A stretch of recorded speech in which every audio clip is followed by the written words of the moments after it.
Assalamualaikum warahmatullahi wabarakatuh. Pernahkah kita bertanya dalam diam? Seorang manusia yang jasanya menerangi dunia. Namun apakah cahaya itu cukup untuk menerangi akhiratnya? Inilah pertanyaan yang mengguncang hati dan pikiran. Apakah adil jika Thomas Alva Edison masuk neraka padahal ia telah memberi manfaat besar bagi umat manusia? Pertanyaan ini bukan sekadar tentang satu tokoh, tetapi tentang kita semua, tentang amal, tentang iman, tentang hakikat keadilan Allah. Sebelum kita lanjut lebih dalam, pastikan Anda subscribe, like, dan tonton sampai selesai. Karena di akhir nanti ada jawaban yang mungkin akan mengubah cara kita memandang hidup dan akhirat. Mari kita mulai perjalanan ini dengan hati yang jujur dan pikiran yang terbuka. Pertama, kita harus memahami satu prinsip besar dalam Islam, bahwa Allah tidak pernah zalim kepada siapapun. Allah berfirman dalam Al-Quran, "Dan Tuhanmu tidak menzalimi seorang pun." Surat Al-Kahfi ayat 49. Ayat ini menjadi fondasi penting, bahwa segala keputusan Allah di akhirat adalah adil, bukan berdasarkan perasaan manusia, bukan pula berdasarkan logika sempit kita.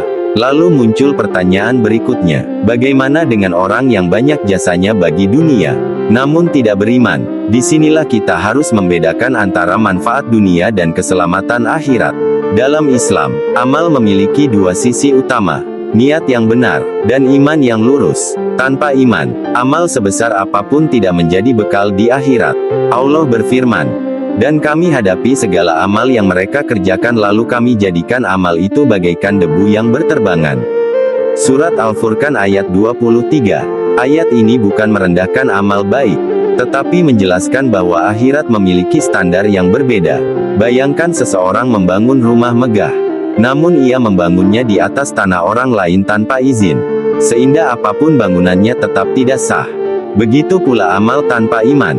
Ia mungkin bermanfaat di dunia, namun tidak menjadi tiket keselamatan di akhirat. Rasulullah bersabda, "Adapun orang kafir maka diberi balasan kebaikannya di dunia dan di akhirat tidak ada lagi baginya kebaikan yang dibalas." Hadis riwayat Muslim. Ini berarti, orang yang tidak beriman tetap mendapatkan balasan. Tetapi balasan itu Allah berikan di dunia. Mungkin berupa ketenaran, pengaruh, kekayaan, atau dikenang sepanjang sejarah. Seperti Thomas Alva Edison yang jasanya terus hidup hingga hari ini. Namun pertanyaan yang lebih dalam adalah, apakah tujuan hidup hanya sebatas dikenang manusia? Ataukah kita sedang menyiapkan kehidupan yang abadi? Islam tidak menutup mata terhadap kontribusi siapapun. Kebaikan tetap diakui sebagai kebaikan. Namun keselamatan akhirat bukan hanya tentang apa yang kita lakukan, tetapi kepada siapa kita beriman. Di titik ini kita mulai memahami, bahwa keadilan Allah bukan berarti menyamakan semua manusia, melainkan menempatkan segala sesuatu pada tempatnya. Dan pembahasan ini belum selesai, karena ada satu pertanyaan yang lebih dalam lagi. Bagaimana dengan orang yang belum sampai kepadanya dakwah Islam dengan benar? Disinilah pembahasan menjadi semakin halus dan penuh hikmah. Disinilah para ulama berbicara dengan penuh kehati-hatian, karena kita sedang menyentuh wilayah yang sangat dalam, wilayah ilmu Allah yang meliputi segala sesuatu. Bagaimana dengan orang yang tidak sampai kepadanya dakwah dengan benar? Apakah mereka langsung dihukumi sama? Allah memberikan isyarat yang sangat jelas. "Dan kami tidak akan mengazab sebelum kami mengutus seorang rasul." Surat Al-Isra ayat 15. Ayat ini membuka pintu pemahaman, bahwa keadilan Allah selalu didahului dengan penyampaian kebenaran. Para ulama seperti Ibn Taimiyah dan Ibn Qayyim Al-Jauziyah menjelaskan, bahwa manusia yang belum sampai kepadanya dakwah secara benar, akan diuji oleh Allah dengan cara yang Allah kehendaki. Bukan kita yang memutuskan, bukan pula logika manusia yang menentukan, tetapi Allah yang maha mengetahui isi hati, maha mengetahui apa yang pernah sampai kepada seseorang, dan bagaimana ia meresponnya. Lalu bagaimana dengan Thomas Alva Edison? Apakah beliau sudah mengenal Islam dengan benar? Apakah dakwah sampai kepadanya secara utuh? Apakah ia menolak karena kesombongan atau karena ketidaktahuan? Semua itu adalah perkara yang tidak kita ketahui secara pasti. Disinilah Islam mengajarkan adab yang sangat tinggi. Tidak tergesa-gesa menghakimi individu tertentu di akhirat. Kita berbicara tentang kaidah umum. bukan vonis personal, karena Rasulullah sendiri tidak mengajarkan umatnya untuk mudah memastikan surga atau neraka seseorang secara spesifik, kecuali yang telah dijelaskan dalam wahyu. Maka ketika muncul pertanyaan seperti ini, jawaban yang adil bukan sekadar ya atau tidak, tetapi kita mengatakan, Allah Maha Adil, Allah tidak akan menzalimi siapapun, dan setiap manusia akan diadili sesuai dengan ilmu Allah yang sempurna.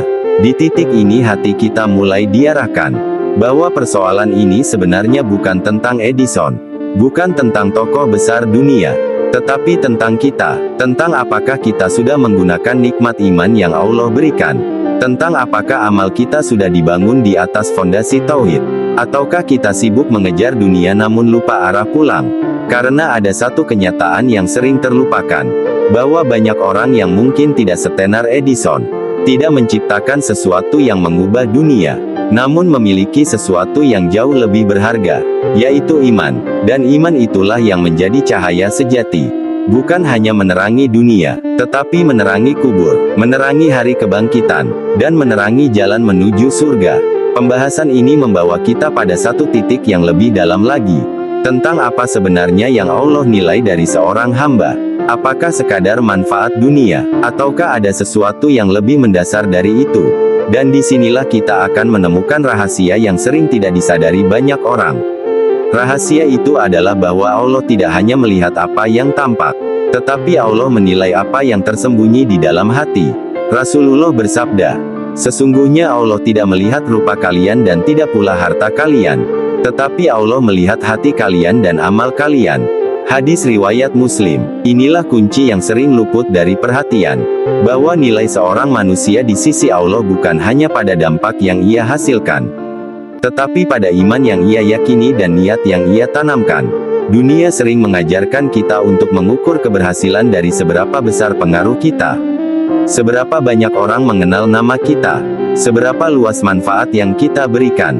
Namun akhirat berbicara dengan bahasa yang berbeda, bahasa tauhid, bahasa keikhlasan, bahasa ketaatan. Karena itu bisa jadi, seseorang yang tidak dikenal di dunia, yang hidup sederhana, yang amalnya tidak viral, justru memiliki kedudukan tinggi di sisi Allah. Sebaliknya, seseorang yang namanya menggema di seluruh dunia, belum tentu memiliki nilai di akhirat jika tidak disertai iman. Disinilah kita memahami makna firman Allah. Barang siapa menghendaki kehidupan dunia dan perhiasannya, kami berikan kepada mereka balasan pekerjaan mereka di dunia dengan sempurna. Surat Hud ayat 15. Ayat ini menjelaskan bahwa dunia memang bisa menjadi balasan, tetapi bukan tujuan akhir. Maka ketika kita kembali pada pertanyaan awal, apakah adil? Jawabannya justru menggetarkan, sangat adil, karena setiap orang mendapatkan apa yang ia tuju. Jika seseorang menjadikan dunia sebagai tujuan utama, maka dunia itu yang diberikan. Jika seseorang menjadikan Allah sebagai tujuan hidupnya, maka Allah akan memberinya sesuatu yang jauh lebih besar dari dunia. Dan di titik ini, pertanyaan itu berubah arah. Bukan lagi tentang Thomas Alva Edison, tetapi tentang kita. Apa yang sebenarnya sedang kita cari dalam hidup ini? Apakah kita hanya ingin dikenang? Ataukah kita ingin diselamatkan? Apakah kita sibuk menerangi dunia orang lain, namun lupa menerangi hati sendiri dengan iman? Karena cahaya listrik bisa menerangi malam, tetapi hanya iman yang mampu menerangi kegelapan kubur.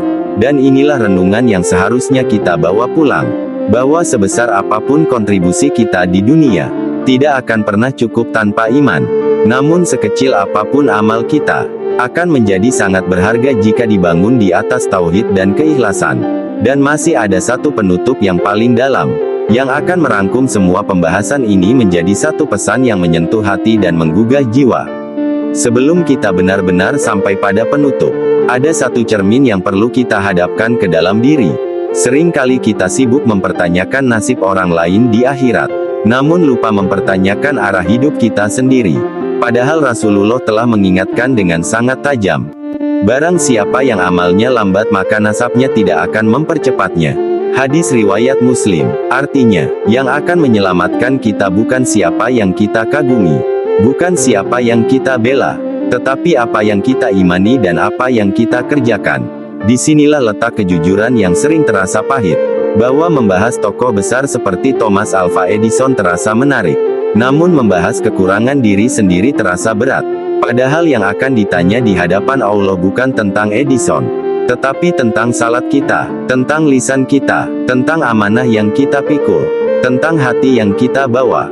Allah berfirman, hari di mana harta dan anak-anak tidak lagi bermanfaat, kecuali orang yang datang kepada Allah dengan hati yang bersih.